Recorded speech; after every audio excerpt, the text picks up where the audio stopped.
All right. Hello, everyone. This is the ChainLinkGod podcast, where we break down the information asymmetry on all things blockchain, smart contracts, and oracles. So today, we're going to cover the cryptoeconomic security of the Chainlink Oracle network. So on the previous recording, we covered cryptoeconomic security in general and how it's applied for networks like Bitcoin proof of work and Ethereum proof of stake. And so this one will be kind of a continuation on that one. If you haven't listened to the previous one, then I would recommend to get context, but this one will specifically be about how cryptoeconomic security works in the Chainlink network. So today, again, I have the Crypto Oracle on with me today. How you doing? Yeah, glad to be on and discuss a topic that I know many people want to discuss. Yeah, this will be a good one. This is a long time coming. A lot of information asymmetry in this one. So I think to generally start this off, how does Chainlink's cryptoeconomic security works as kind of a broad summary? Yeah, sure. First, I think before we even discuss the different ways that Chainlink provides cryptoeconomic security, there needs to be a fundamental understanding of the difference between Chainlink and a blockchain. And we've discussed this in depth, and so we're not going to go super in depth in this. You can look at previous podcasts where we discussed this, but people need to realize that because Chainlink is not a blockchain, the way it provides cryptoeconomic security is going to be a little bit different than a blockchain. Some of these ways will overlap, and some of the ways it provides cryptoeconomic security will not overlap. So it's important to have that distinction. And the reason why is because a blockchain operates as a single unified network, providing us the same standard service to everyone on that network. Whereas Chainlink is what we call a heterogeneous network. So it can have millions of independent Oracle networks running in parallel. And each one of these Oracle networks can have their own cryptoeconomic security that is customized to whatever those users of that network want. So each one of these Oracle networks is kind of like its own unified entity. But again, there are many of them, and they will be customized to whatever cryptoeconomic security those users want. And you can think about it like each one of these Oracle networks is a standalone service for smart contracts. Whereas blockchain is kind of a one-size-fits-all approach. It can't really be customized. And this is what makes it valuable, but also there are a lot of limitations which oracles then can help users overcome. Yeah, I think that kind of framing, it's when you have blockchains, they're very much like a singular monolithic network where it needs global consensus. But when you think about like what is the Chainlink network, that's not actually technically a network where every node's connected, but it's more like a framework for building Oracle networks. And each of these Oracle networks can operate entirely independently from one another and do completely different services. So each Oracle network can have its own parameters to fit some specific predefined service that it needs to provide. So the security in that regard can be a lot more flexible, but what you're creating security around is it's quite different. Yeah, I know before you described it as a network of networks, as opposed to like a single network per se. The other important distinction is that Chainlink provides consensus about the external state of the world, which can be much more subjective and unpredictable. External state is always going to be very specific to that particular application's requirements, and they might have different trust assumptions. What I consider truth about the external state of the world might be very different than what you believe is truth about the external state of the world, and the different trust assumptions that we have about what we actually think is trustworthy enough to actually automate an application. Whereas a blockchain is only tracking internal state of its own network. So it's using its current ledger, which is its previous, all the data that's been stored in its network over time, and then a standard set of rules. So this is very different from me trying to derive truth from the external world versus me just checking to see if certain conditions were met in my internal environment. So they're very different. It's kind of like a closed internal environment versus an open external environment where there's lots of ways to derive truth. And so when we think about verifying the external state, this can take on many forms. We talked about before that people can customize this to their own parameters. So that can involve users may trust different data sources. Users may trust different relayers of that data on chain, which is essentially the nodes. Users may want more or less decentralization of the Oracle network and the data sources. Users may want different computations on what they consider is good aggregation methodology, or maybe they want multiple aggregation methodologies. Users may want different options for privacy and data. And users may also want different update frequencies, so how often that data goes on chain. So all these different parameters are going to be defined in the service agreement and are really going to define the cryptoeconomic security that network's providing. Also, not to mention, users may have different amounts of stake that they want the Oracle networks to provide to their network. Yeah, this like deep customization of how each Chainlink Oracle network works is pretty much the only way you're able to bring on such a broad diversity of different data types, because how you're going to bring price data on chain is going to be different than how you're going to bring weather data on chain, or how you're going to bring randomness or proof of reserves. Like each one's going to have a different update schedule. Some may have a couple sources, some may have a lot of sources, some may be permissioned and they're paid APIs, others may be publicly available. And there's different types of computation that some nodes may be able to do and some won't. And so essentially each Chainlink Oracle node can specialize in its specific services that it can provide.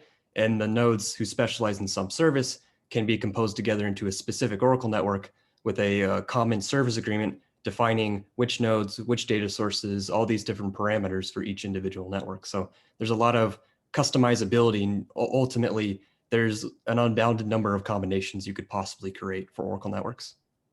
Yeah, and it has to be built like this if you're going to be a standard, because there's no way for all the Oracle nodes in a network to have access to all the different resources that needed to service all the different types of Oracle needs that smart contracts will have. It's not possible financially and just performance-wise as well. And the other thing I was going to bring up is that people don't see the customization aspect as much because they see the products that Chainlink currently has out, or the Oracle networks that are commonly used, like price feeds, VRF, and those are kind of like bootstrap services for people that they can just plug and play and that have been kind of built by experts. People can verify how they're built and these kind of things. And so yes, most people do use those, but again, you can build any type of custom Oracle network, and as we scale more and more, you're going to see lots of different customized designs. Yeah, I think that's a good point. If you try and think of like a different Oracle model where every node needs to be capable of doing everything and connecting to every data source, like you said, it's completely impractical cost-wise. If you're a specific Oracle node and you need connections to price data, sports data, to all these different data sets, like it's not going to scale at all, because nodes are going to be spending an insane amount of money just to support every possible data source that could ever be possibly wanted today and into the future, which blockchains don't work like that. Blockchains just produce blocks and signatures. They don't need connections to anything. They work out of the box. But oracles, they need to be connected to things. And so by specializing, it's almost like a capitalism model where each individual Oracle network, each node can specialize in a specific service, and they can hone in on providing the best possible version of that service for the lowest costs. So realistically, if you tried to have Oracle nodes do everything, you would actually be worse off. So this is really the model that you want for Oracle networks. Yeah, and it's also impractical. It's impossible from a access standpoint. Not all Oracle nodes are going to have access to all the resources required. Some things, there's a lot of APIs that only certain people are going to have access to. And so if in that model, you couldn't even bring that data on chain or provide that service to a contract if all nodes were required to have access to it. So this is particularly for like enterprise use cases and things like that, as smart contracts evolve. Okay, so that's kind of the distinction between Chainlink and blockchains, which is really important to understand why Chainlink has a slightly modified model of cryptoeconomic security. So with that in mind, let's start defining some of the broad categories of cryptoeconomic security for Chainlink. The first broad category is going to be around rewards. And the rewards is just the incentive for the nodes to provide the service because they're getting paid. And the first one is a block reward like subsidy to Oracle networks. So it's not technically correct to call it a block reward because it doesn't operate on a set schedule, but it's more like it's a kind of like a dynamic subsidy, I think is the best way to call it. And so the subsidy basically subsidized the costs for bootstrapping Oracle networks into existence. And this is designed to meet the current demands of the market. And it kind of solves the chicken and the egg problem. No high quality Oracle nodes are going to provide data on chain if there's no users willing to pay for it. And there's going to be no paying users unless there's high quality Oracle nodes that are already live. And so you have this chicken and egg problem. Whereas when you have a subsidy, you can bootstrap the supply side, which is the nodes, providing data on chain, and then users can consume it. And then that can start to snowball into a self-sustainable network. The other thing this does is it bootstraps crypto economic security. Nodes have more certainty about their future outcome because there's a subsidy involved. So there's a clear opportunity cost to them misbehaving. And this particularly works well too in the beginning, where you might have an initial pool of nodes that are whitelisted. And so if these nodes are misbehaving, they can be removed from the network. And so Chainlink does a multi-sig approach with this. They have the team, the nodes, and then also users, which can sign a multi-sig to remove malicious nodes from the network.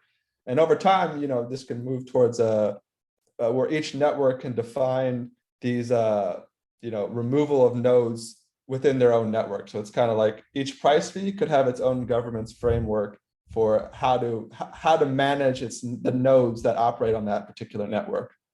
I think it's kind of key to point out is like, why do you need this kind of like administration multi-sig type design?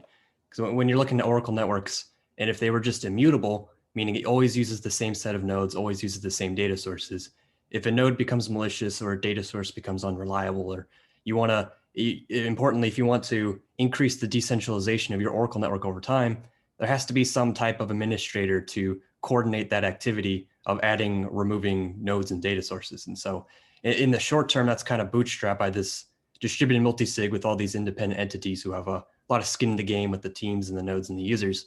But like you mentioned, long term, each Oracle network is going to have its own governance scheme, and that would be basically driven almost entirely by the users.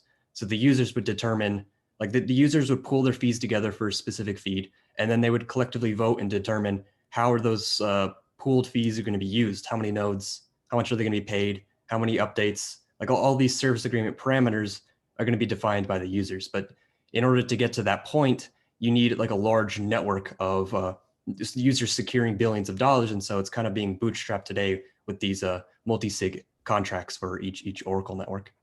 Yeah, I think the point is that like a lot of these like Oracle networks, just like money markets or synthetic assets, they're dynamic in a sense. They can change over time. Also, if you want to scale the security of them, or maybe a particular network is not as popular, you want to scale down the security perhaps because it's the costs are too much.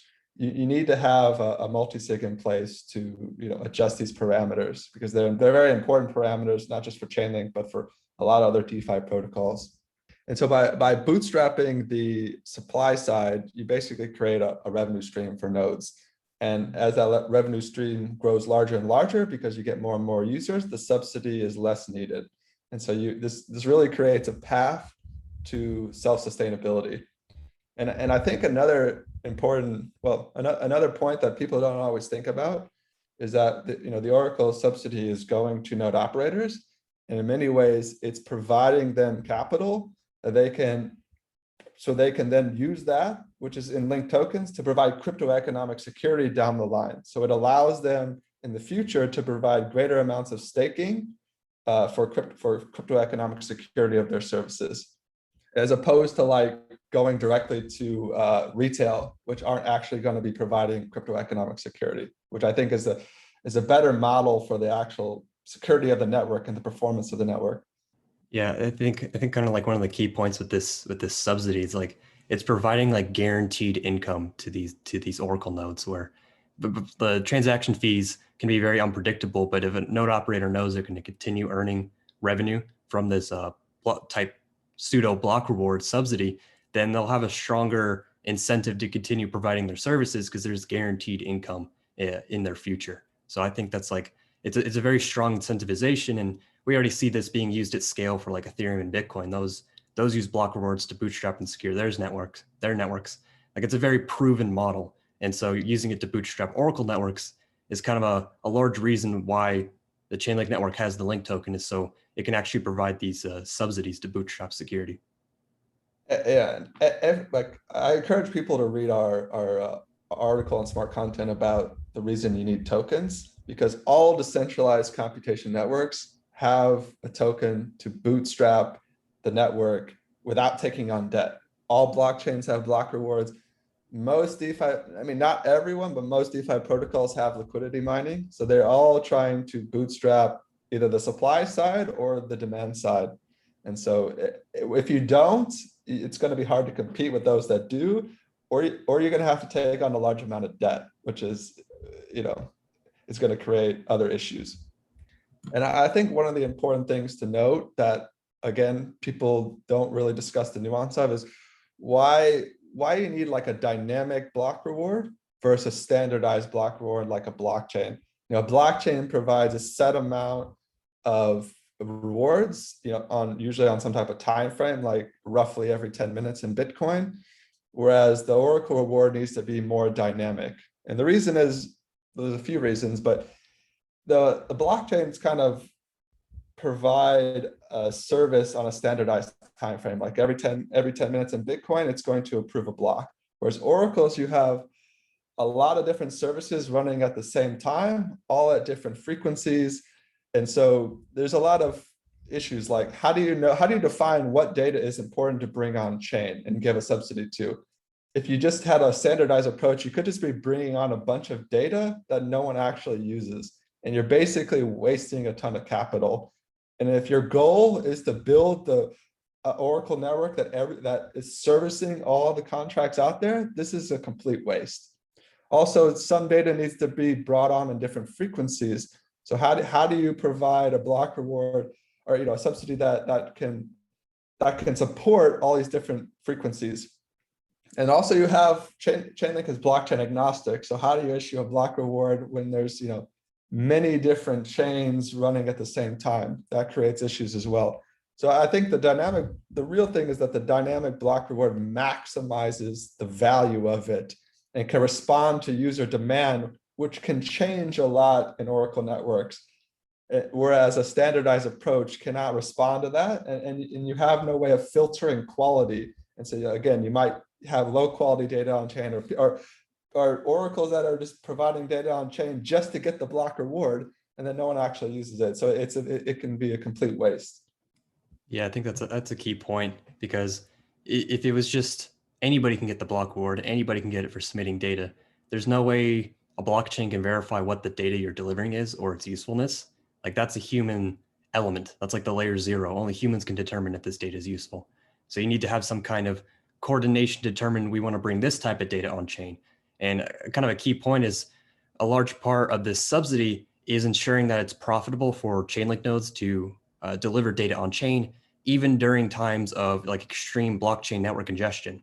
And if you're using all this subsidy for garbage data or just data that nobody needs, then you're using up a lot of capital that could be used during times where data is really needed, like during blockchain network congestion, which is usually during times of market volatility, which is when liquidations happen, which is when price updates are the most important. So most of this subsidy kind of happens during these moments. And if you're just wasting it all the time, you're not necessarily going to have enough capital during the points in time where you do need updates very desperately. So it's essentially, this is the way you can maximize the subsidy without wasting it on garbage data. And that's kind of how you allow for long-term sustainability. Yeah, and you could have a lot of redundant data come on chain as well, which is not beneficial, whereas opposed to sharing, costs for, so everyone can get the high quality data for shared costs. So you're not paying full cost to get access to that. So we talked about the dynamic subsidy, which is very important. And the other reward is the service fees. So every smart contract application that's using Chainlink has to pay Link to access those Oracle services. So this serves as a revenue stream as well. And this node revenue is tied directly to the network. So the health of Chainlink is key to the node's business model. and the revenue it's going to bring in. So if you look, you can see, all the various sponsors on the, data.chain.link page, where you'll see all the different, these are just for price feeds, but you'll see all the different price feeds that Chainlink's providing. You can scroll through the different networks that those are running on, and you can scroll through the sponsor of those. And there's a lot of different sponsors, Aave, Synthetics, DYDX, there's tons more. And so with these service fees too, which we kind of alluded to before, is that you can create shared Oracle networks where users all use the same Oracle feed, and they all collectively fund that Oracle feed. And so you essentially what you get is you can get the highest quality data for the lowest cost. And each new user that comes in lowers the cost for all existing users. And so you create this kind of economies of scale, which also will basically create sustainability for that feed over time. For example, like the Ethereum USD feed, or with ETH USD feed on Ethereum, has 40 plus paying members that funds a 31 node network. Yeah, I think that key point I feel like that's a huge value proposition of Chainlink, is that economies of scale, because effectively what that means from like a user's perspective is that you're getting the highest quality Oracle networks, the highest quality data and guarantees at the lowest cost. So if each user wanted to go launch their own Oracle network, they would have to pay all of the costs themselves and then get a lower quality network. But by aggregating the fees for these commonly required data sets, which with DeFi, that's very much price feeds, then you can actually aggregate capital, which basically means you're increasing the security budget for each price feed, which effectively means you're actually increasing the security of the DeFi ecosystem as a whole. So if you had like a bunch of different Oracle projects and you were trying to fund all these different networks on different Oracle solutions, you're basically fractionalizing security across these different networks. And even if you try to combine the data, it's still, combining garbage data, you're still going to get garbage data. You want one really high quality decentralized feed for each piece of data that everybody contributes their security and capital to, because that's how you get the greatest amount of security at the lowest cost. And effectively, that ultimately results in one of many network effects that Chainlink has, where it's just either you want the highest quality at the lowest cost, or you just get, you don't get that by another solution. You're essentially diluting quality when the ecosystem, this is like for the ecosystem in general, if the ecosystem spreads out across many different Oracle solutions, each one of those is going to be diluted in its quality. And by mixing those, you're just mixing a bunch of subpar solutions. Whereas if you all commit resources to the same network, you can get the highest quality for the lowest cost. And this could even span across multiple chains. While the price feeds may be different, if a node's running a few networks on a different chains, it could be using the same APIs. And so you're sharing those costs cross network as well. And as we've pointed out to in a previous episode, Chainlink is already decentralized. It has many different security measures in place to make sure, even in the worst case scenario, that are kind of backstop solutions that will protect user funds. So it's like trying to back up Ethereum with another blockchain, with Cardano or something. It doesn't actually make a lot of sense, and you don't really get any added value from that. And what's great about this too is that smaller projects can get high quality data because the costs are lower because they're being shared. And it also creates this path to self-sustainability by supporting these projects early, and then they become larger, then they can pay more user fees to those networks. And again, this creates this kind of economies of scale and this self-sustainability, which is what everyone wants. And then the subsidy decreases over time to the point where you don't need it anymore. Well, once these networks grow in adoption and the user fees increase and the users themselves increase in adoption and can pay more fees, you basically negate the need for the subsidies for those networks. So it's not only self-sustainable, but that subsidy capital can actually be reallocated to go launch new Oracle networks and basically restarting the entire cycle all over again. So this is like the long-term economic part of the crypto economic security of the Chainlink network, is using the subsidy to bootstrap these Oracle networks to get users, and you get the highest quality at the lowest cost, which attracts more users, which increases the security and lowers the cost even further. And it keeps that cycle going until you have a network that has so much capital that it provides such a large amount of income for nodes and yet such a low per user costs that realistically no other network could compete. So kind of going back to like the aggregating multiple low quality networks, that just cannot compete on the same level because you're not going to get the same security guarantees at all. So this single aggregation of capital into decentralized networks, like a decentralized ETHUSD feed, then that's the most practical solution for any user, regardless of how they're using the feed. Right, and this is really to the benefit of the entire ecosystem. Like I know people are like, oh, well, that's what Chainlink wants, or so they might say something like that. But actually, this is beneficial for everyone, and this will actually allow more Oracle networks to be launched in production. And I think the last point, just we wanted to briefly touch on, was there can be a lot of abstraction layers. So like for that allow people to pay in whatever cryptocurrency they want, but still the link token get paid to the node operators in the background.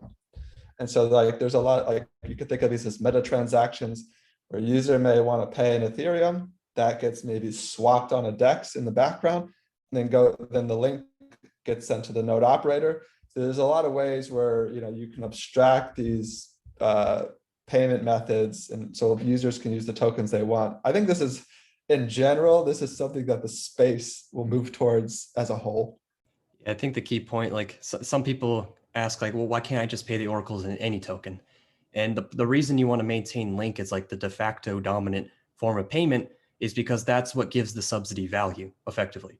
If you had a valueless token that wasn't used for anything, the subsidy is not going to be worth anything, so you can't bootstrap any networks. But by forcing the use of Link in these networks, it basically provides value to that subsidy and utility, but you could still, like CO said, you can abstract away all that complexity where it just goes and swaps it in the background.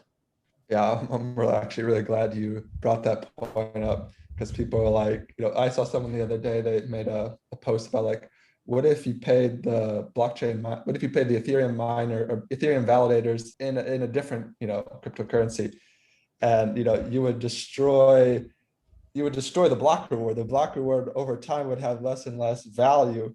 And so like the payment of the network and the staking of the network and the network's native token is key to actually making the subsidy. It basically creates creates value for the subsidy.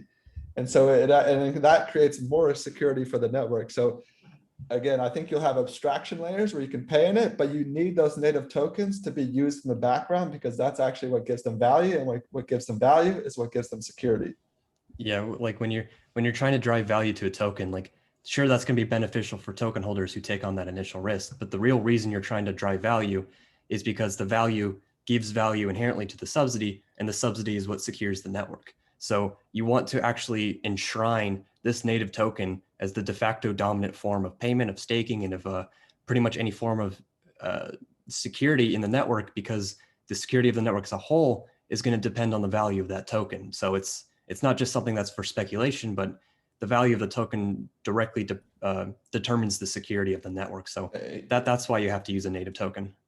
And even on like, say, networks like Aave, which they are using the Aave token as an insurance pool, it actually creates more security too, because that token is tied directly to that network. And so there's like more incentives to see that network do well, because if it doesn't, then those token holders are affected. And so this direct tying directly the native token to the network security creates more security.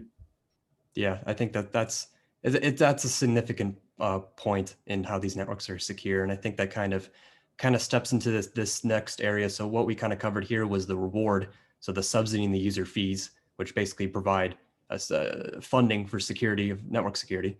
But that's kind of like the demand side of things. But if you look at the supply side of things, in terms of the resource input from node operators and the penalties of node operators, this in of itself can effectively, in terms of cryptoeconomic security, can be broken down into explicit and implicit incentives, or really explicit and implicit staking in this sense. So with the version 2 white paper in Chainlink 2.0, Chainlink nodes, effectively, as we've kind of known was going to be the model for a while, have to stake and lock up their Link tokens as collateral to basically provide insurance on their Oracle services, to provide a definitive skin in the game that can be slashed for any kind of predefined bad performance. So that could be downtime, that could be outlier data, corrupted data, basically anything defined in a service agreement that a node shouldn't do can result in their capital, their link tokens, getting slashed. And kind of like the point made before, the reason why the collateral is link and not another token is because the value of the link token is derived from the health of the network and drives value to the subsidy. And the subsidy, which is paid to nodes, creates a large amount of security for the network as a whole. So that's going to be the future direction of cryptoeconomic security in the Chainlink network. So it's not live today, but in the Chainlink 2.0 model, that's how a large amount of cryptoeconomic security is generated. So more specifically, this model it's broken down effectively into two-tier Oracle networks. So there's a first tier, kind of like we have today, where it's a network of independent Oracle nodes continuously generating Oracle reports. Maybe it's ETHUSD, or maybe it's the weather in Argentina.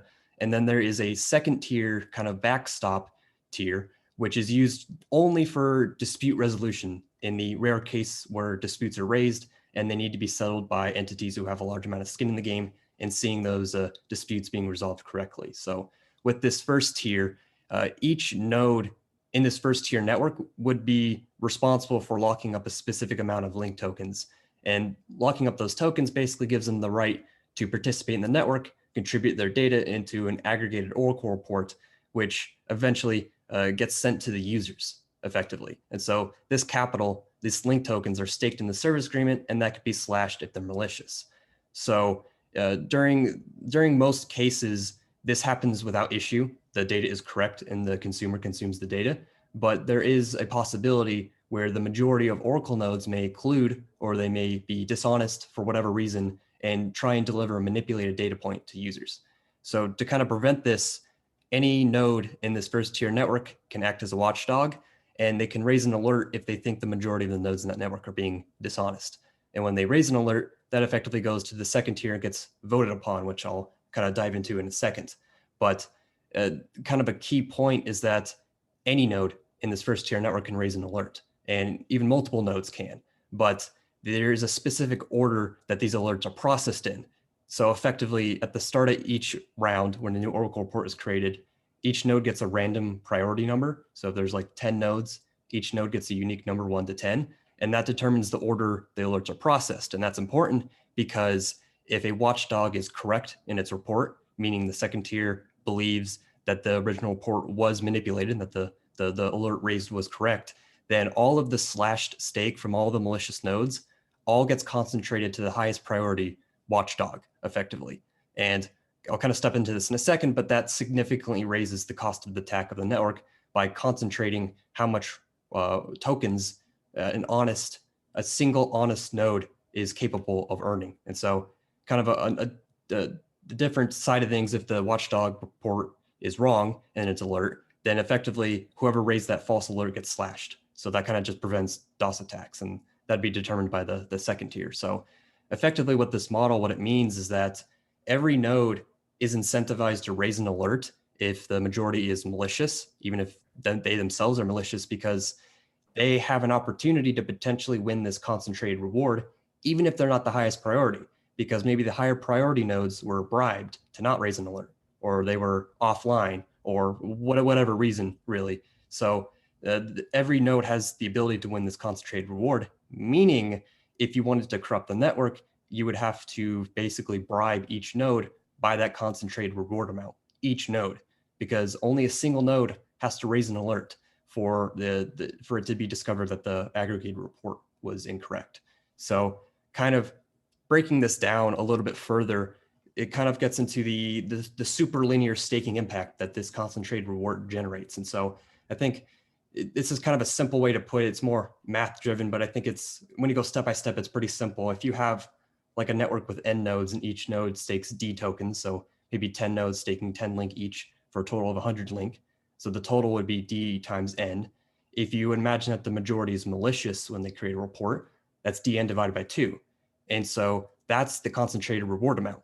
And so every node in the network has the capability, the opportunity to win this Dn divided by 2 amount, meaning each node needs to be bribed by this amount exactly. So the total budget is that times the number of nodes, meaning the total budget an adversary would require to corrupt a network would be dn squared divided by 2, which is quadratic in the number of nodes. So it basically, as the number of nodes increases, the cost of attack just absolutely skyrockets. So if we want to kind of provide an example, quantify it a little bit more, you could imagine that there was a network with 100 Chainlink nodes where each Chainlink node is staking $1 million in Link each, meaning the total budget of that network would effectively be $100 million. But because of this superlinear staking design where each node needs to be bribed by the concentrated reward amount, which is effectively half the stake on the network, that means each node needs to be bribed $50 million each. And so 50 million times 100 nodes ends up being about $5 billion, which is about 50 times higher than the actual stake being deposited in that network. And so as you increase the number of nodes in a network, the actual total adversarial budget you would require grows even faster, actually. That's kind of what gives it a quadratic factor. So, when there's networks with thousands of nodes and eventually tens of thousands of nodes, these Chainlink networks are going to be protected against trillions of dollars in capital, because each node needs to be bribed by at least half of the stake in the network, because that only happens when the majority of nodes are malicious. So that's kind of what creates this super linear staking design that ultimately only exists if you have this concentrated reward effectively. So if we look at this in a practical perspective from a node, if a node is bribed under $50 million, it could make more money by raising the alert.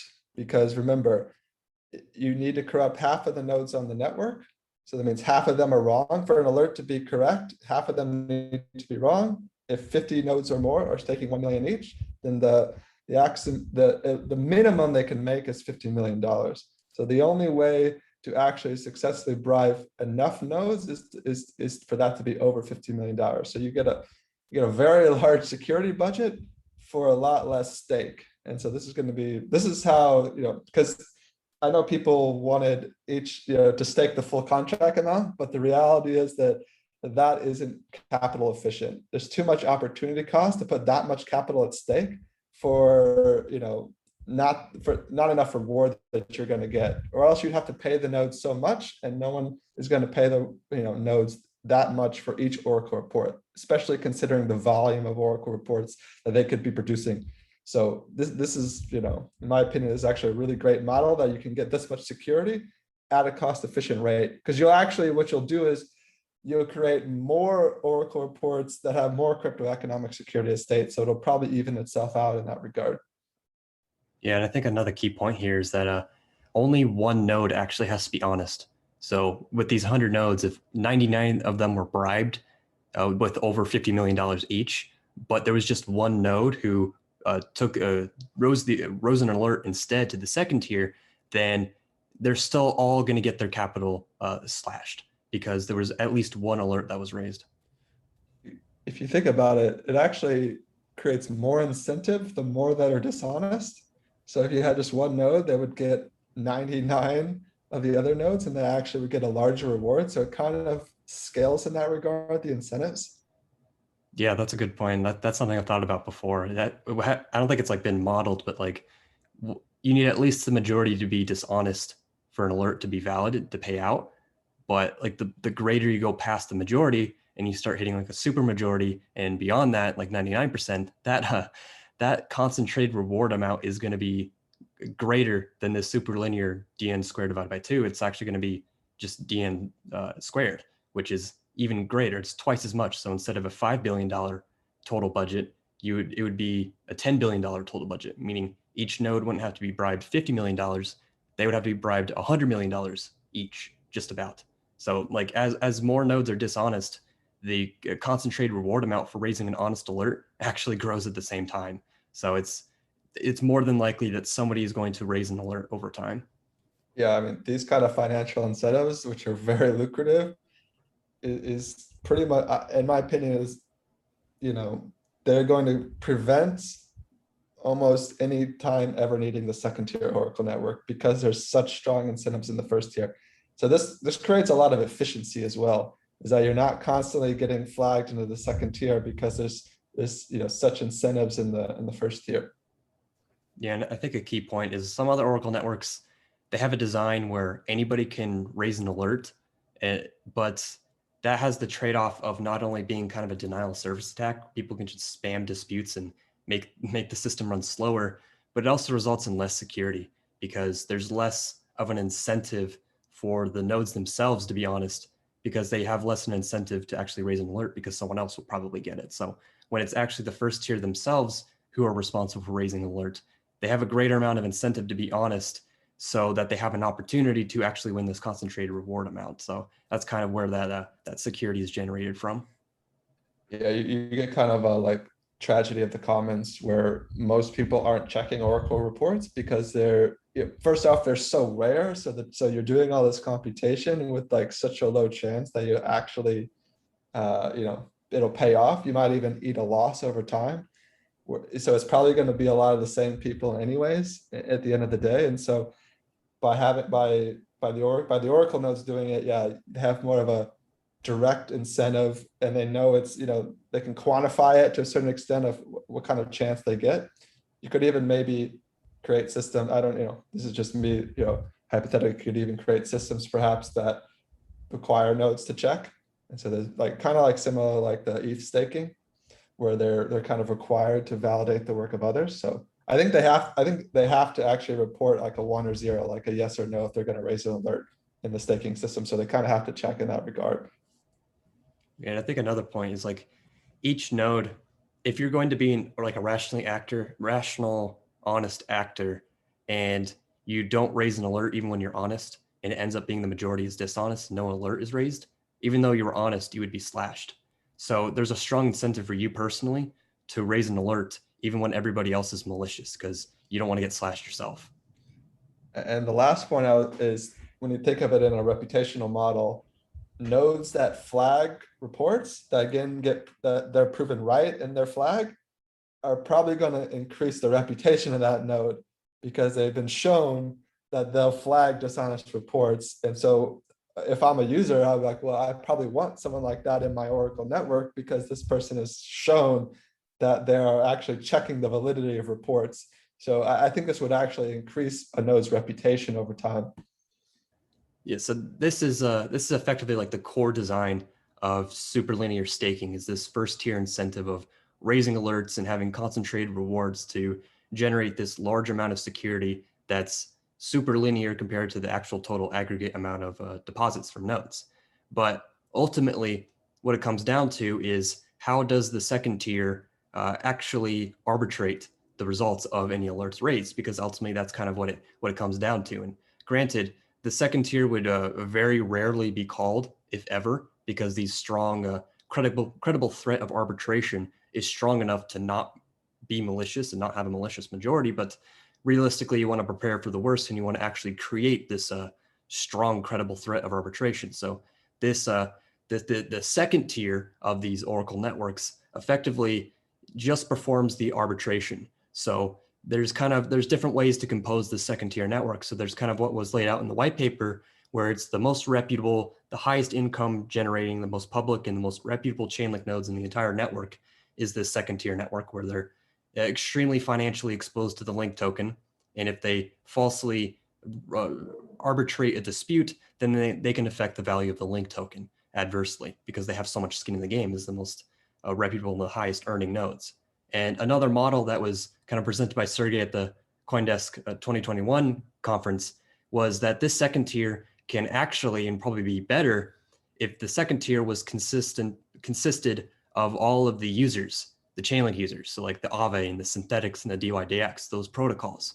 They would be the ones to actually arbitrate these disputes. And effectively, what that would look like is when a dispute happens, all these users would effectively be voting on what the data point should have been at that time. And these users, it can be the project development team behind these DApps who have a strong incentive to keep the DApp running, or it could be the DAOs, the decentralized autonomous organizations, like a lot of DeFi applications have now, where they vote with their own governance token.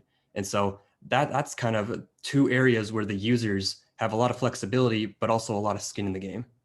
And I think what you could see as well is a combination of the best Chainlink nodes and nodes particularly that are not in the Oracle network affected, as well as the users.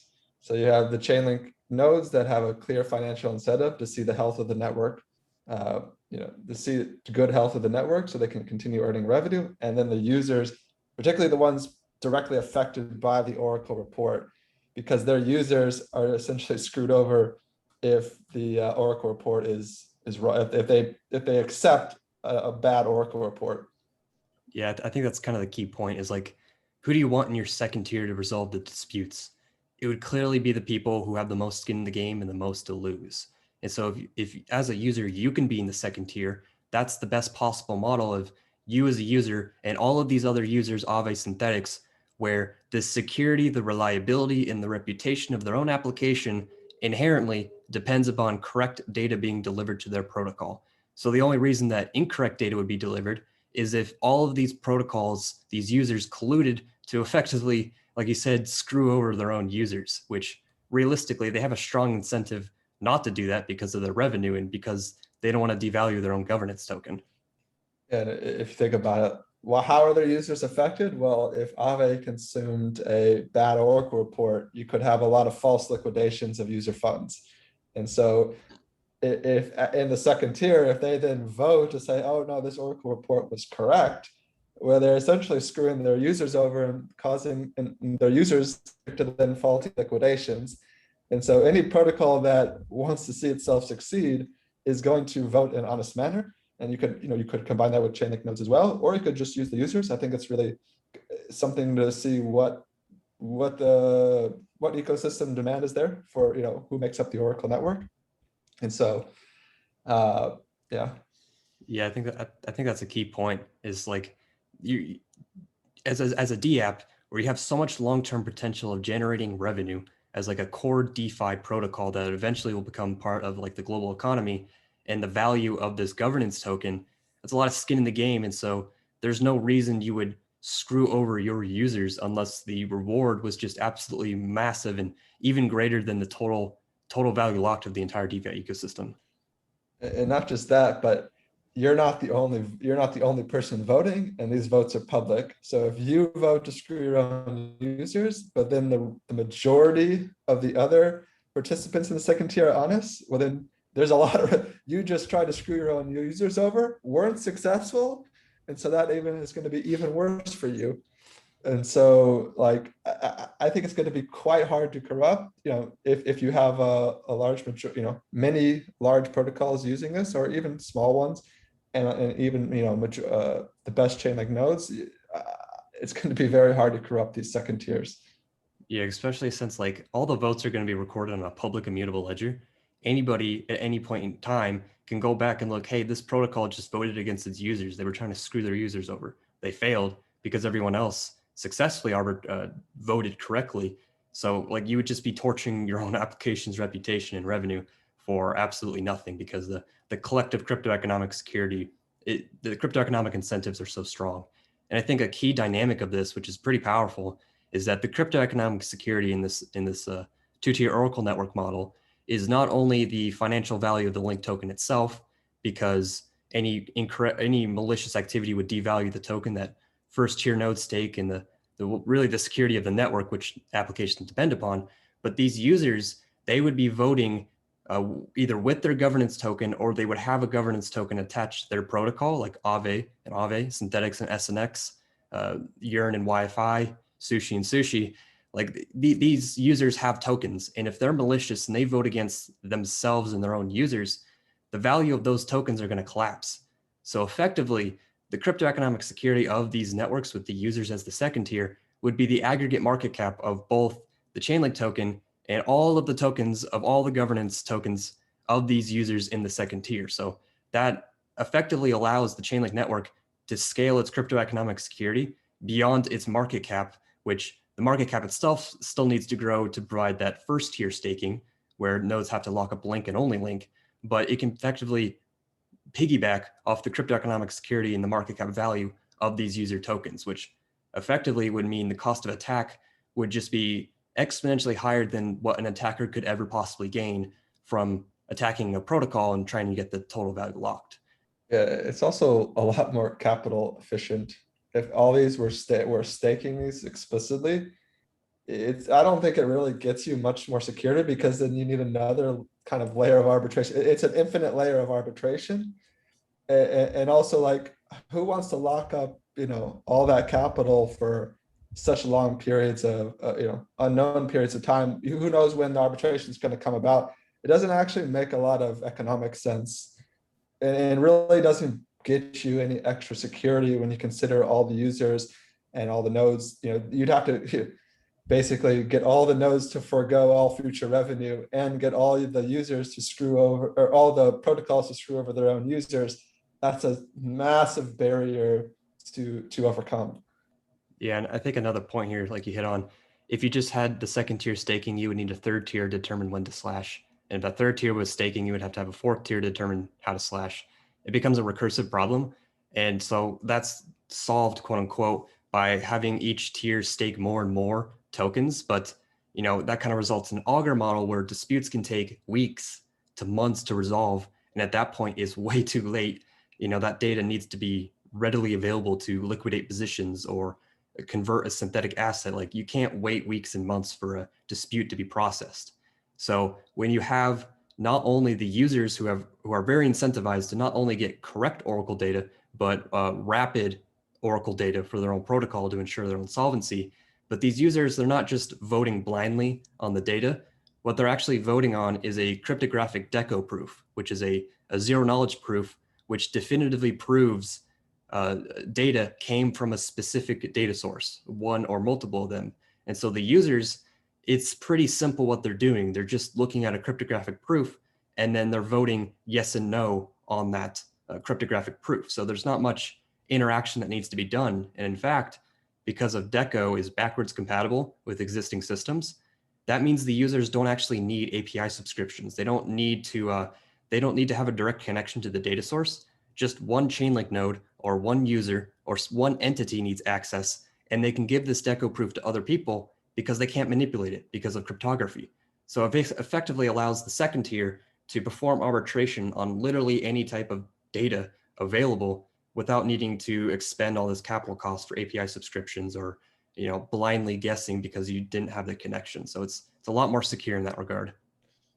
Yeah, and just to point out, the deco proof is zero knowledge proof, so they can prove some data in some backend API system was what it says it is, without necessarily revealing that data on chain, and then everyone can verify the validity of that proof to prove it.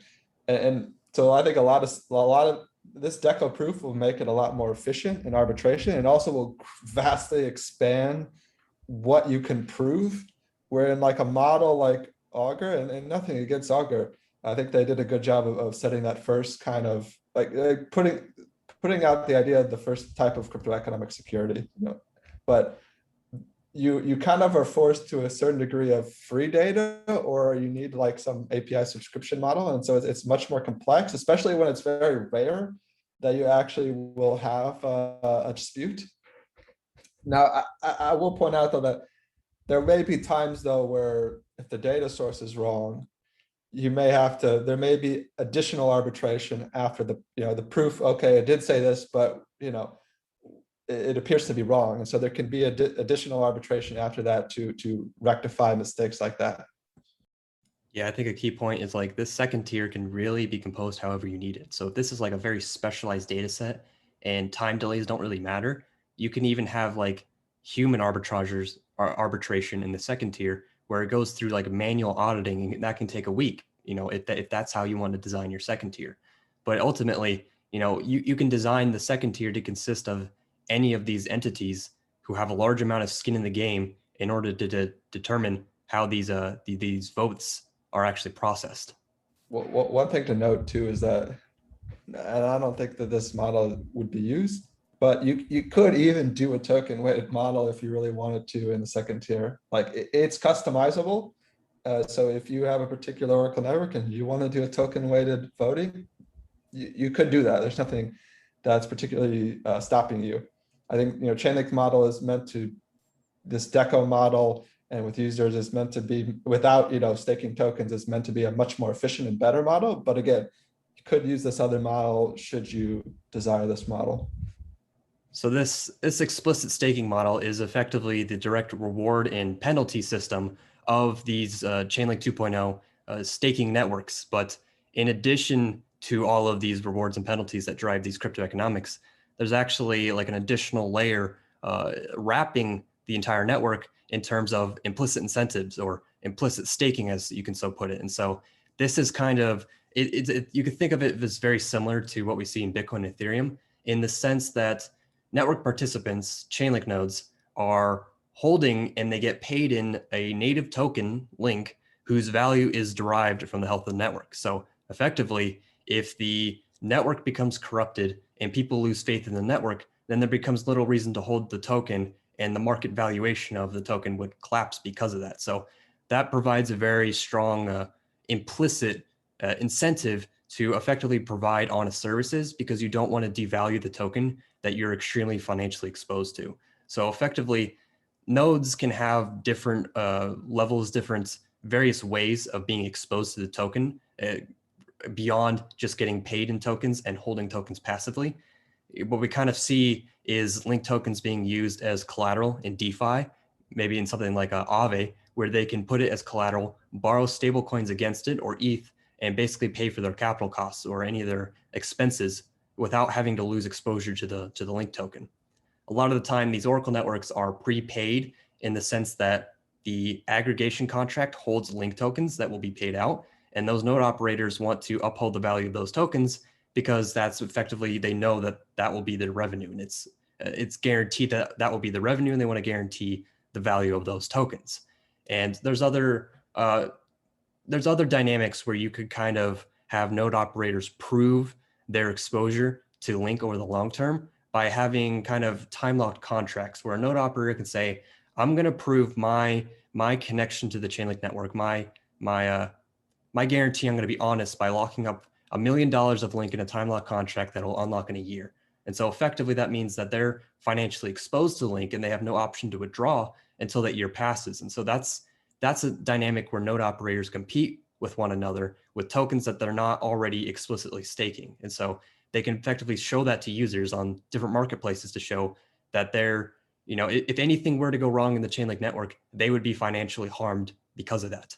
And so another aspect is that a lot of times these node operators are actually like Chainlink community members. They are in they want to see the Chainlink ecosystem grow, not necessarily just because of the financial rewards, which is a major part of it, but also through like a form of altruism where a lot of people run Bitcoin nodes, not because they're a miner and getting paid, but because they want to help secure the network and they want to help keep the network healthy. And so that's also another dynamic where these community members run Chainlink nodes and they're honest because they want to see the network continue its growth. And just to touch on the Bitcoin and Ethereum comparison, obviously the initial one is that they're getting paid in a token that's their revenue is directly denominated in a token that's specifically tied to the health of that network. But also, I think with one interesting aspect with Link, when you take into an explicit account, it's kind of like mining, but you actually have to hold the token. And the more you hold the Link token, the more mining you can do, because if that token is backing your crypto economics, backing your Oracle services, you can only provide more of that crypto economic security by having more of that token.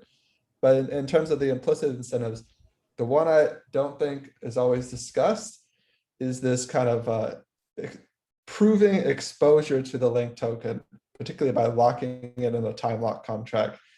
Maybe there's some parameters where you can unlock it if certain conditions are met. But this is kind of like holding mining equipment in a lot of ways, is that you hold this token, you cannot just directly, reduce your exposure to this token unless certain conditions are met. And so it really creates a clear financial incentive for you to uphold that token over a long period of time. So I think it's an important dynamic. And so it's not necessarily subject to slashing, but again, it still gives you a lot of exposure only to that network. Yeah, I think the point you make where like Link is like mining hardware, I think that's a good analogy because you can think of Link as future Link effectively, where you can think of ASICs as future Bitcoin. It's the same thing with Link. Even if you're holding it passively, you have the knowledge that you can later go stake it and go earn yield natively on a protocol level on your linked tokens. So when you're trying to value the opportunity cost, it's not just the value of the linked token itself, but it's also the future revenue each linked token is able to generate for you effectively. So you don't want to devalue the cash flows or the value of those tokens. So like one of the like attack vectors that people sometimes propose is, couldn't you just short the token and then attack the network? But that's like an attack vector that's been proposed time and time again for networks like Bitcoin and Ethereum. Why don't Bitcoin miners just short Bitcoin and go attack the network? But the reality is that there's a number of stopping points that kind of prevents that. Is not only would you need liquidity on a non KYC exchange and a non chain linked application, which is, that's a rare breed that doesn't really exist.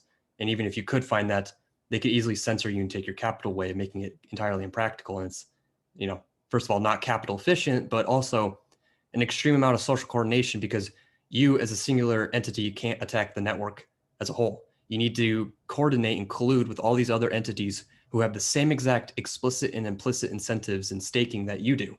And so even if you were able to get the capital somehow, and even if you were able to get the social coordination somehow, it still wouldn't be worth it, because you would be completely voiding all the future revenue in the network and all of the future upside of the link token. Because realistically, a token can only drop 100%, but it can rise theoretically to infinity, meaning if you look at it from a risk reward ratio, it's way easier and it's much more profitable to be honest and continue serving the network to continue to generate continuous revenue and profits. So realistically, that's not something we're ever going to see.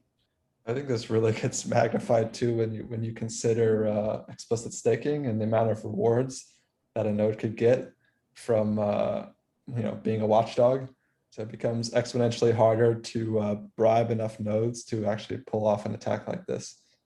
Yeah, it's one of those things where like anything's theoretical if you have enough capital. Like even the Bitcoin network can't be protected against an adversary with a couple $1 trillion willing to burn. It's just that cost of attack is so high, it makes it completely impractical, because the reward out of attacking would just pale in comparison, making it completely unrealistic.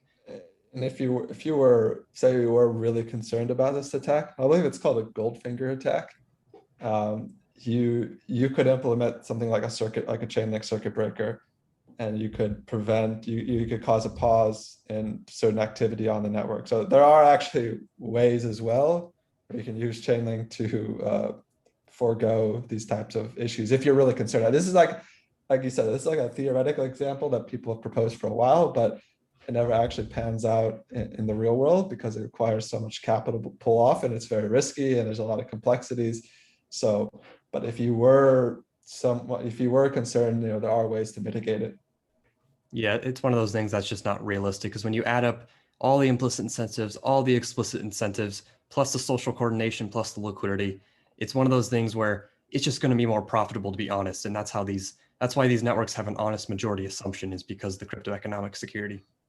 And the last thing I was going to bring up is that in Chainlink specifically, this is maybe a little bit easier to do in a proof of work system, but in Chainlink, if you have a lot of known node operators, it's not like you're just like hide away.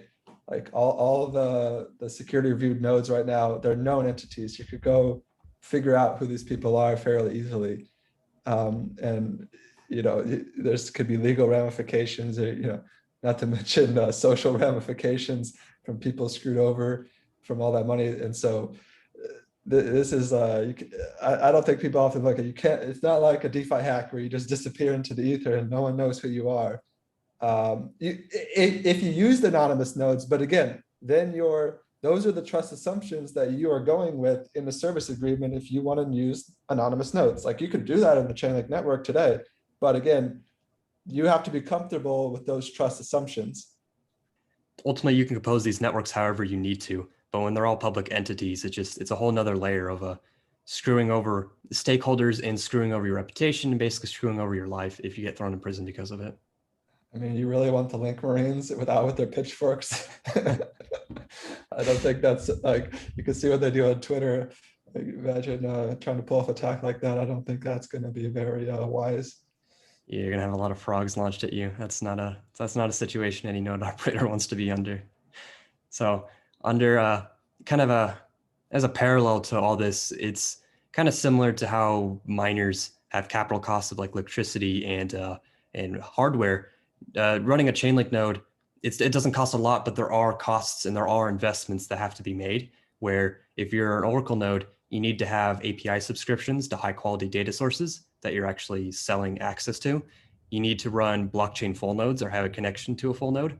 If you're running on multiple blockchains, you need to have multiple full nodes, and those connections come with costs. You need some kind of infrastructure, whether that's a bare metal server or that's in cloud. And oftentimes, depending on the service agreement, there could even be trusted hardware or more specialized infrastructure. Maybe you're a Chainlink node who specifically does high throughput computation. You need the hardware to support that. Or maybe you're a Chainlink node who's just running IoT data and you need to run it on a Raspberry Pi. There's different parameters that you need to consider, that you need to invest in when you're running a Chainlink node, and kind of a different, more reputational public-based. If you're a node operator, the Chainlink economy, it's like a free market economy where you need to market yourself. You need to have some kind of business development operation to convince people, other users, to include your node into their network. And so effectively being a node operator at the end of the day is like being a business. You could be pseudo-anonymous, but a business is a business, and businesses have costs, and you pay back those costs and oftentimes debt, with the revenue you generate in the network. So that's even another incentive that you have, not just your family, but all your employees are depending upon you and all this equipment you purchased, which you could resell, but you can't really resell an API connection. So there's going to be costs you can't recoup that you would have to invest. And so kind of a parallel to all of this, which is kind of along the same lines, is the reputation of individual Chainlink nodes. Yeah, so far we've discussed the rewards, we've discussed the penalties, we discussed kind of some of the more financial incentives, which I guess are really rewards and penalties at the end of the day. Another aspect of Chainlink, specifically Chainlink, or I guess you could say a lot of proof of stake networks to some degree, is reputation. And I think reputation in the Chainlink is important because, again, not all nodes are used in all networks. They don't perform standardized functions. They can vary in the quality of the service they provide, which could be, how much uptime they have, or it could go what data they have access to. Because at the end of the day, you're going to pick the nodes that you want to compose into a committee to provide you Oracle services. And so what are you going to do? You're going to use this reputation system to pick the best nodes, more than likely. Maybe you choose a randomized model, but my guess is even if you chose a random model, you would have a certain reputational setting, like only nodes above a certain rating or something like that, or with a certain uptime. And so how this works is in Chainlink, each node's historical performance is tracked on chain as essentially immutable records. So you can see their performance directly on chain, and you can track that over time to generate some type of reputational score. And these can be, defined how, what you consider valuable in a reputation really depends on the users, whether it's uptime, whether it's how much link they have at stake, how long they've been running, the actual entity, maybe their geographic location for GDPR requirements. They can really vary in a lot of ways. And by looking at the reputation, you can really gauge, the quality of the node. And so the nodes have a clear financial incentive to continually perform and to build their reputation, because the reputation is likely what's going to continue to earn them revenue, not only on their current jobs, continue earning revenue, but also to grow their business model and earn future jobs. And the important point is that poor performance, you can't delete it. It's an immutable record on the blockchain.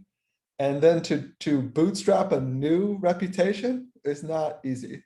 Yes, you could bootstrap a new reputation by providing a lot of link capital, but if if nodes want to know who, if smart contracts want to know who you are, you can't just bootstrap a new identity. I mean, you could try, I guess, and spin off some other business model, but it would be difficult. You'd have to start from zero.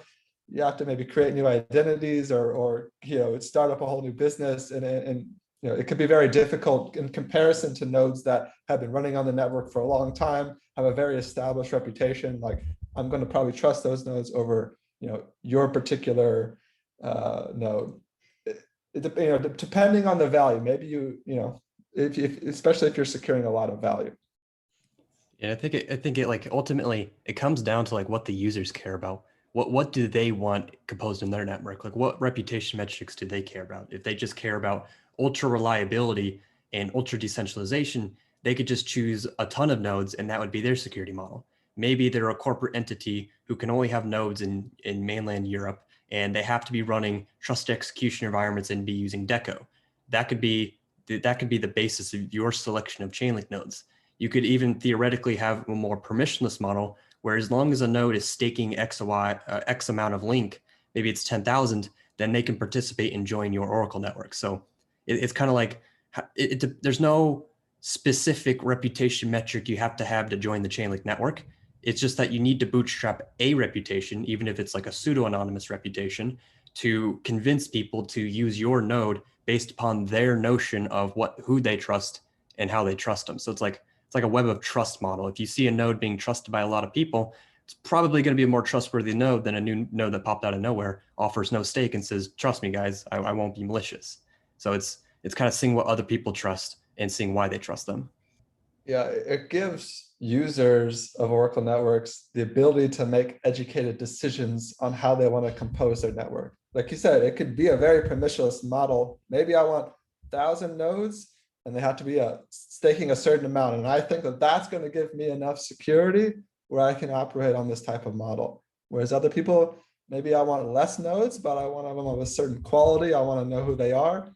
And then this is the model that I'm comfortable with. Or maybe financially, it makes more sense for me. This can be not just from what I want from a security sense, but what I can pay for as well. That's going to factor into it. And this reputation is not just important for the Chainlink network, but this is, I should more say that the crypto economics incentive to build reputation can also have cross-network effects. So your poor performance on Chainlink can harm your reputation and your future revenue on other networks that you operate on. And I think this is particularly relevant when you're operating a POS validator, because people usually, users delegate to your POS node, and that provides you the capital to, potentially earn more revenue on that network. And when all these POS nodes are providing relatively similar APYs, why is anyone going to stake to your POS validator when you've been shown clearly to be malicious on this other network? Because the margins are going to be very small between you and your competitor. So you stand to lose a lot of revenue on these other networks if you're malicious in the Chainlink network or your reputation falters. I think that's important because consideration of your poor performance in the Chainlink network affects other networks. And I think you could even see that within the Chainlink network itself, because Chainlink is a network of networks. If you're malicious in one specific Chainlink Oracle network for one type of data, but you're in many different networks, people aren't going to trust your node anymore. So you're not only going to get slashed and booted from the network you were malicious in, but you're probably going to get booted from all the other Chainlink networks you're in as well, because you just harmed your reputation. And then all of that as an aggregate of you being just a shitty node operator in the Chainlink network, that's going to reflect badly on your business. And so if you are a proof of stake validator, like you're running ETH2 nodes or Cosmos nodes or Polkadot or whatever the blockchain, those companies generate revenue based on their reputation. And if they destroy that, no matter how they do that in the Chainlink network, outside of the Chainlink network, that affects their revenue as a business as a whole, effectively. Yeah, and the other dynamic too is that there are many nodes on the Chainlink network that are Chainlink specific businesses, link pools, secure data links, Fuse, others. So their whole business model revolves around Chainlink. So this creates like another layer of incentive when your whole business is specifically about the health of Chainlink. And then you have like other people like data provider run nodes. We have several data providers, especially, if you're providing bad data, from your node, why would anyone want to use your data in their smart contracts? And this could spill over into traditional companies using your data as well. You also have like infrastructure providers and large telcos or enterprises that are running nodes. And again, this could have some effects on their business, especially as it scales in value. So the more value, if they produce faulty Oracle reports that are worth a lot of money, this could have larger effects. I think like a prominent example is this. We already see like Deutsche Telekom's subsidiary T-Systems. They run a Chainlink node, and Deutsche Telekom is like one of the largest telecommunication giants in Europe. And so they would have very little incentive to torch their network and their billions of dollars in revenue by attacking a Chainlink network. Like realistically, just legally and businessly, that's not a word, but from like a business perspective, it just realistically wouldn't make any sense to torch the reputation over such a situation. So like these Chainlink nodes who already have a large enterprise business, they're leveraging their existing reputation to bootstrap their Chainlink node and bootstrap their usage because they're already a trusted entity. Particularly as you have these telcos who seemingly want to transition into Web3. And so they want to for like Deutsche Telekom, it's pretty clear that they want to run a lot of nodes in different networks, whether that's POS validators, whether that's Chainlink oracles. It seems like this is the new telco. And so if your intention is to become a leading telco in Web3, well, then your business model is really affected. It might, if it's a small incident, it might not affect your large business per se. Like I can understand that, but when you're trying to move all the way into Web3, then it really can affect that, new sector of your business. And at the same time, if the report is large enough, it could have larger effects on your, traditional business model. And so that's kind of the reputational aspect. And some semi-connected, but maybe slightly on its own, is another form of cryptoeconomic security in a network, particularly like Chainlink, is legal recourse. And we've kind of discussed this already. Don't need to go super in depth, but since if you're using known Chainlink nodes, which a lot of them currently are, if you're malicious, you could potentially face legal recourse, penalties, fines, maybe even jail time if it's super bad. And so again, it's not like mining and DeFi where you can run away. And so and this is going to come with costs. So this again is if your business model is directly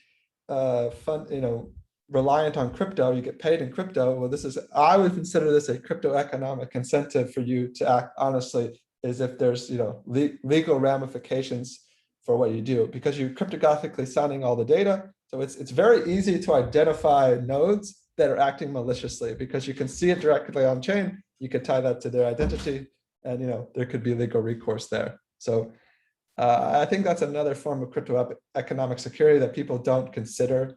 But again, if you want to use pseudo-anonymous nodes, that's on you. You won't get that guarantee. But again, that comes with other issues.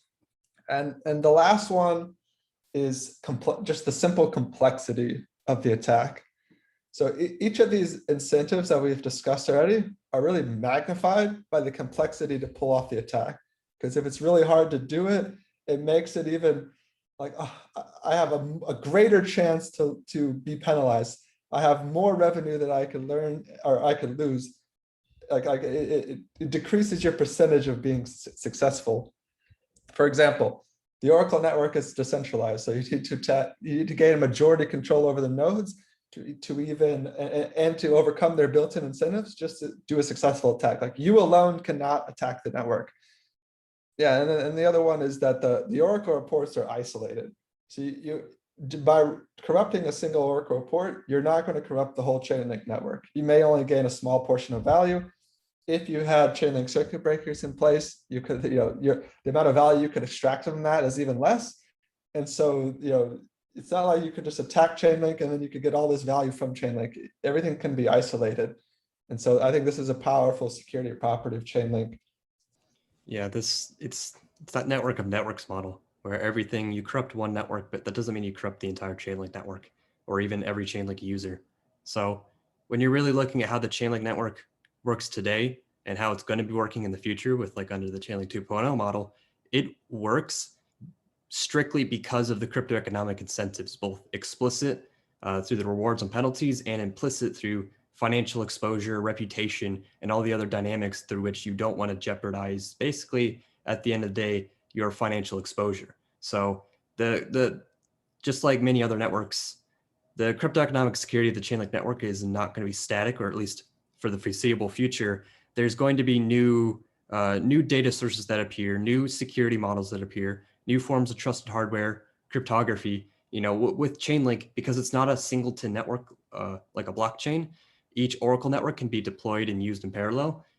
This allows for like horizontal scalability because you can innovate on new Oracle networks without affecting the security or the reliability of existing Oracle networks, maybe based on slightly older Oracle network models.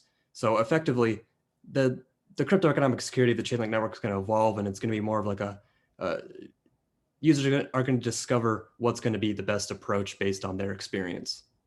I think the overall theme is that Chainlink provides this defense in depth approach. So you can layer on multiple forms of cryptoeconomic security to get a total amount of cryptoeconomic security. So I want more stake, or I want more rewards, or I want certain nodes with certain reputations, or more decentralization. You can kind of turn the knob on these different features to get a model that fits your trust assumptions. And that could be more at stake, less at stake, all these different parameters. So I think that's really how the Chainlink network is best viewed in terms of cryptoeconomic security. Yeah, and like you said, it's not like a chain, but it's more like an onion where each layer is like another layer of security on top. So realistically, you just need one form of security to work properly for the value, the data to be secure. But because you're layering on redundant security, effectively, you have this defense in depth where you're protected against multiple different types of attack vectors. So I think ultimately in the long run, at what we're going to look at of how the future infrastructure is operated. Today, it's centralized web servers and tech monopolies. But I think coming into the future, most of what our applications and agreements are executed upon are going to be based upon these cryptoeconomically secured decentralized networks, these protocols. So Chainlink is going to play a significant role as the data layer, the privacy layer, the connectivity, and everything that blockchains don't do. And that'll be one half of the puzzle combined with these different types of blockchain networks for transaction settlement and for custody of assets. And you combine both of those together, and you effectively have a system that's you don't need to trust effectively. You just need to trust that the incentives are going to work properly, but you're not trusting like a single entity to not screw you over, because there is no single entity who has any such capability of doing so. So as these networks begin to secure more value, essentially how they'll scale from more than just like a transaction per second perspective is that the cost of attack will have to keep rising so it can secure more value over time. And there really isn't such a thing as like 100% security against every attack or fully trustless systems, but you can raise the cost of attack and make it so it's completely impractical. And that's how every decentralized network is going to scale. Bitcoin, Ethereum, and Chainlink, where you need to scale the cryptoeconomic security of all these networks. And so that's kind of a broad image of like why all of these explicit and implicit incentives even matter, is because it'll allow for these decentralized infrastructure to be built upon which more permissionless, censorship resistant applications can be deployed, for which DeFi is like a case study at this point. Like DeFi is great, but it's the tip of the iceberg in terms of applications. So this I think this has been a very insightful podcast, a lot of different topics covered in this one in terms of how the Chainlink network is secured today and into the future by leveraging cryptoeconomic security. So do you have any last input, CO? Yeah, I think you nailed it on the head at the end, where all this is about is raising the cost of attack. No one can protect against someone who has an unlimited budget. I don't care if I don't care how you design it, your Bitcoin, your Ethereum, or whatever. No one can protect against that. So it's all about creating very high cost of attack, which disincentivizes people from actually performing attacks. And that's what all these different features that Chainlink is bringing about are intended to do. Yeah, people. So I was going to say too. So when people like don't get caught up in like every theoretical example, or else you'll go nowhere. There's no perfect system. People who always purely focus on theoreticals, what this could happen. Well, you'll never actually build anything if that's your model of thinking. Yes, you want to raise these, but there are also things you have to consider. Not everything is practical, or not everything is needed for the level in which the state of the network is at. These things, you increase the cost of attack as your network scales and value secured. And so, some people, they get too caught in every theoretical, and you'll never build anything in that regard. Yeah, I think it's like a difference between pragmatism and like idealism, where idealistically it would be nice if the Chainlink network, had $100 trillion staked and there was 100 million nodes of perfectly reliable nodes. But it's like you don't get to 0 to 100 in one step. No network, you look at Bitcoin, you look at Ethereum, they didn't start at the end state. They didn't start with tens of thousands of nodes. They started with like one node and one operator, and they decentralized continuously over time because that was the most practical approach to achieve the vision of an idealistic future. But it's like you're never going to necessarily reach that, but you can optimize and aim for it by taking more pragmatic routes. Because if you try to shoot for idealism right away, you're never going to take the first step, because that first step's never going to be perfect. So you got to start somewhere. Even Bitcoin, these are not perfect networks. Like anyone who argues with you that these are like perfect networks, they're not. They are theoretical attacks that you could do on them. Yeah, and I don't think they'll necessarily ever be a perfect network. God protocols, that's kind of like the vision that we're aiming towards. And it's a very idealistic vision, but practically, you have to take it a step at a step. The Chainlink network started with 3 nodes, and it's scaled up to 12 nodes, and then 16, then 21, and now 31. And it'll eventually keep scaling up with more reputable nodes and more layers of security. But you're not going to get everything all at once. You have to layer on these forms of security and these layers of features and capabilities. We're still seeing new features being launched on the Chainlink network, like keepers. So yeah, I don't think these networks are ever going to be perfect, but we can raise the cost of attack, and we can optimize for what people actually need. The point is that you don't have to make them perfect. You just have to make them very practical and rational. And that's what happens. The cost of attack is so high and so complex and irrational that no one does it. So that's really the model that we're kind of moving towards. Like, it's so impractical that it doesn't happen. Yeah, it's playing off of human nature, that humans don't want to lose money. And if you can capture the essence and try to make it so the activity that you don't want to happen to be as expensive as possible, I mean, that's effectively what blockchains and oracles are doing. They're just applying that in different ways for different reasons. So yeah, this is more of a meta conversation about like why this matters and why these networks aren't necessarily going to be perfect, but we can optimize. So I want to thank everyone for listening. This was, I think, a very insightful podcast. If you haven't listened to the previous one, where we covered cryptoeconomic security in the context of the Bitcoin and Ethereum network, I would recommend checking that one out as well, because this one was very Chainlink focused. But I want to thank everyone for listening, and stay incredibly based and link build.